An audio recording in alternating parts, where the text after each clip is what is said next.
ម្ដាយមានបរិមាណស្អាតគឺមានលុយគឺមានម៉ានហើយគឺចង់យកឲ្យជំនួសដល់ទឹកនេះ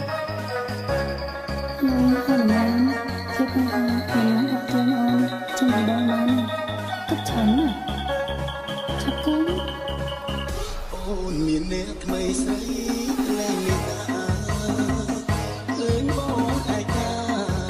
ឃើញបងទាំងកងយំ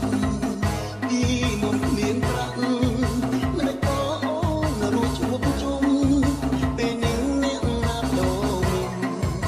ឲ្យជួបជុំលែកបានរកបងអើយមិនអាណិតទេអូនមានប្រុងថ្មីមិនខំពីសាំឡើងខ្ញុំទីទៅធ្វើទឹករឹកពីតាសំឡេងមុំព្រោះក្រុមយ៉ាងអូនឲ្យបងយំបងខំใจស្នេហ៍ពីបដិ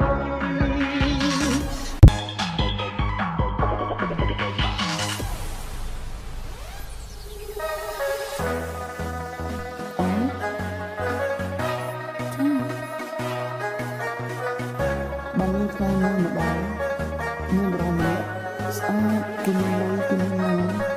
ហើយគឺចង់យកឲ្យជំនួសដល់ទឹកនេះហើយម៉ានជាបញ្ហាខ្ញុំអត់ជឿអូនជំនួសដល់ម៉ានទឹកឆាន់ឆាប់គូអូនមានអ្នកថ្មីស្រី